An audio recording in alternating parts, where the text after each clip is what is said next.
ආයුබෝවන් ප්‍රාර්ථනා කරනවා සුබ දවසක් කියලා ඔයාලා හැමෝටම. අද ඔයාලට චිකන් කැප්සා කියන අරාබි රෙසිපි එක තමයි අරගෙන ආවේ අරාබි බත් එකක්. ඉතින් එකතු වෙන වීඩියෝ එකත් එක්කලා වීඩියෝ එකට යන්න කලින් මතක් කරනවා ඔයාලා තවමත් මාලී සිල්වා කියන මගේ YouTube channel එක subscribe කරලා නැතිනම් subscribe කරන්න. ළඟින්ම තියෙන notification bell එකත් දේවල් සහ ප්‍රමාණයන් මම ඔයාලට වීඩියෝ එකේ සඳහන් කරලා තියෙනවා. ඒ වගේම description box එකේ දාලා තියන්නම්. ඒකෙන් බලා ගන්න පුළුවන්.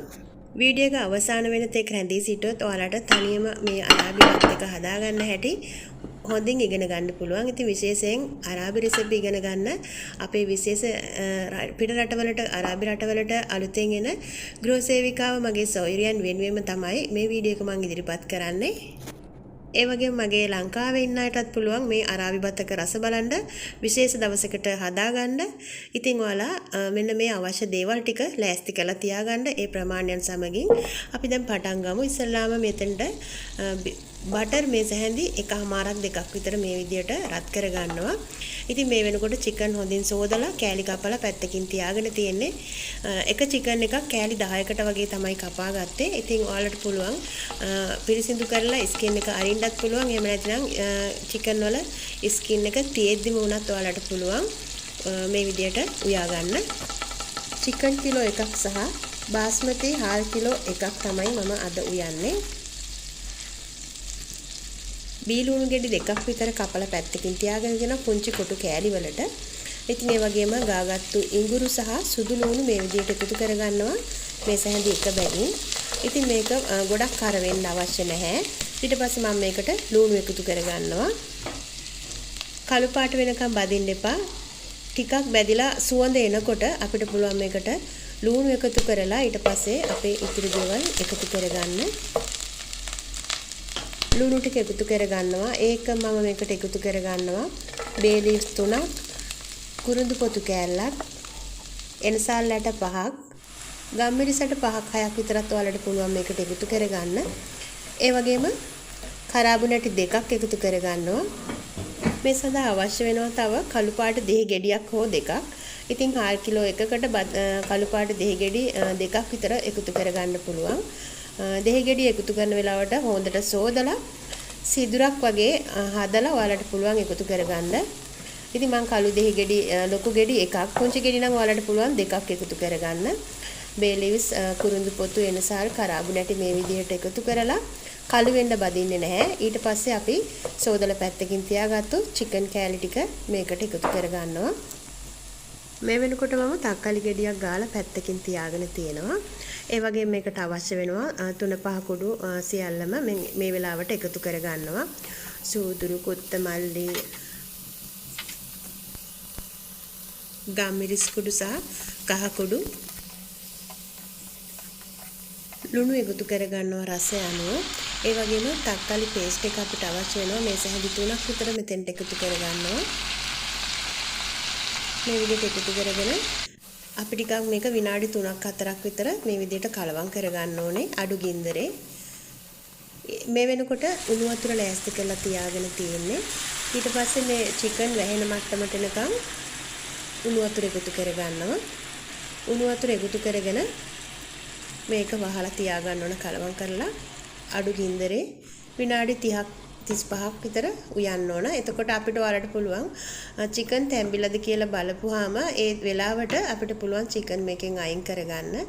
ඉතින් චිකන් තැඹිලා හොඳට එන්න නම් විනාඩි 35ක් වගේ ප්‍රමාණයක් තමයි යන්නේ.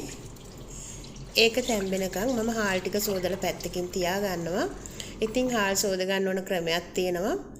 හාල් හොඳින් සෝදන්න ඕන අතුල්ලන්නේ නැතුව 5-6 වතාවක් විතර වතුරේ දාලා ඇඟිලි තුඩු වලින් කලවම් කරලා තමයි හාල් ටික හොදන්නේ. මොකද බාස්මති හාල් දිගටි හැඩයට තියෙන්නේ. හරිම මෙලකයි කැඩෙන්න ඉඩ තියෙනවා. ඒක නිසා ඇඟිලි වලින් කලවම් කරලා 6-7 සැරයක් විතර හොඳින්ම සෝද ගන්න. පිරිසිදු පාටට වතුරට කෙනකම හොදගෙන අවසානට විනාකිරි මේ සැහැඳි දෙකක් සහ ලුණු තේ හැන්දක් එකතු කරලා උණු වතුර ටිකක් එකතු කරලා මේ විදියට වහලා පැත්තකින් තියාගන්නවා. ඒ විදියට හාල් ටික සෝද ගන්න ලස්සනට බත් ටික උයා ගන්න පුළුවන්. විනාඩි 30කට පස්සේ පෙරලා පැත්තකින් තියාගන්නවා. සප්‍රාන් වලට රෝස වතුර සහ ලා උණු වතුර එකතු කරලා පැත්තකින් තියාගන්න. ඊට පස්සේ චිකන් ටික තැම්බිලා ඉවරයි. ඊට පස්සේ මම එකත් පැත්තකින් තියා ගන්නවා. අපිට ඒකට චිකන් වලට අවශ්‍ය වෙනවා බේක් කරන්න මේ විදිහට පේස්ට් එකක්. මේ විදිහට පේස්ට් එකක් හදාගෙන තක්කාලි පේස්ට් වලින් අපිට පුළුවන් චිකන් ටික බේක් කරන්න කලින් පොඩ්ඩක් ආලේප කරලා බේක් කරගත්තම ගොඩක් රසයි.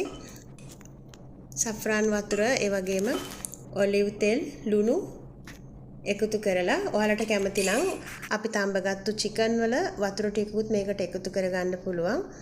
ඒ ඔක්කොම තක්කාලි පේස්ට් එකට එකතු කරලා පේස්ට් එකක් හදලා පැත්තකින් තියා ගන්න ඕන. දැන් මේ තියෙන්නේ විනාඩි 30ක් පෙඟිච්ච හාල් එක. ඉතින් හාල් ටික සෝදන විදිය මම ඔයාලට කිව්වා. ඒ විදියට සෝදලා ගන්න බත නරක් වෙන්නේ නැහැ. ඇලෙන්නේ නැතුව ලස්සනට බත් ටික නිවාඩු උයා ගන්න පුළුවන්. දැන් හාල් ටික එකතු කරගත්තා. ඔයාලට මේකේ ඉතුරු වෙච්ච වතුර ටික මදි වගේ තේරෙනවා නම් තව උණු වතුර ටිකක් එකතු කරලා අවශ්‍ය ප්‍රමාණයට බත උයා ගන්න. මේ තියෙන්නේ විනාඩි 6ක් ඉදුණාට පස්සේ බත ටිකක් වතුර තියෙනවා. ඒ වෙලාවට තමයි සෆ්රාන් ටික මේ විදිහට එකතු කරලා නැවත වහනවා. ඉතින් ඔයාලට පුළුවන් මේක පොයිල් කොලයකින් උනත් තව වහලා අඩු ගින්දරේ විනාඩි 30ක් විතර උයා ගන්න. යටින් තැටියක් තියලා අඩු ගින්දරේ විනාඩි 30ක් උයා ගන්න. 30ක් 35ක් වගේ කාලයක්. එතකොට බත හොඳට සොෆ්ට් එකට තියෙනවා. කර කරගන්නේ නැතුව හොඳටම ගින්දර අඩු කරලා තමයි උයා ගන්න ඕනේ. දැන් අපි චිකන් එකට මේ විදිහට පේස්ට් එක ගාලා අපි මේක බේක් කර ගන්නවා. ඉතින් ඔයාලට බේක් කරගන්නකොට අවන් එකක් නැත්නම් ඔයාලට පුළුවන් තාච්චියට තෙල් ටිකක් ගාලා ඊට පස්සේ තෙල් ඇඳි දෙකක් විතර දැම්මම ඇති. ඊට පස්සේ මේක දෙපැත්ත හරවලා පොඩ්ඩක් රෝස්ට් කරගන්න පුළුවන්. මොකද තැම්බිලා තියෙන චිකන් එක අපිට පොඩ්ඩක් රෝස්ට් වෙන්න තමයි ඕන. ගොඩක් කර වෙන්නෙත් නැහැ. මම මේක එයාර් ෆ්‍රයර් එකේ තමයි මේ විදිහට හදාගන්නේ. ඉතින් ඔයාලට පුළුවන් ඉතා ඉක්මනින් මේක හදාගන්න. හරිම ලේසියෙන් හදන්න පුළුවන් මේ ස්ටෙප් වලට. ඉතින් අලුතෙන් අරාබි කෑම හදන්න ඉගෙන ගන්න එන අයට ගොඩක්ම විශේෂ වීඩියෝ එකක් වෙනවා මේ වීඩියෝ එක. මොකද අරාබි ජාතිකයෝ ඕනම අරාබි රටක කැමති මේ චිකන් කැප්සා එකට. එයාර් ෆ්‍රයර් එකේ විනාඩි 12ක් විතර බේක් කරගත්තාම ඇති. ඉතින් දෙපැත්තම ඔයාලා බේක් කරගන්න ඕන. කර කරගන්න එපා. ගොඩක් මේක ඉක්මනටම කර වෙන්න බලයි.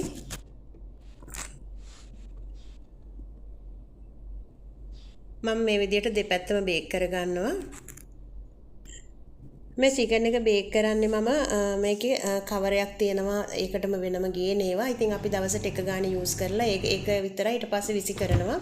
ඒ වගේ භාජනයක මෙතන ප්ලේට් එකකට තමයි මම කවර් එකට තමයි දාලා තියෙන්නේ. මේ විදියට. ඉතින් ඒකේ ජූස් එක එකතු වෙනවා. අපිට පුළුවන් මේ චිකන් එක බැදලා ඉවරුනහම චිකන් එක අපි වෙන එකට අඩු කරලා ඊට පස්සේ ඒ ජූස් එක අපව චිකන් එකට උඩින් ආලේප කරගන්න පුළුවන්.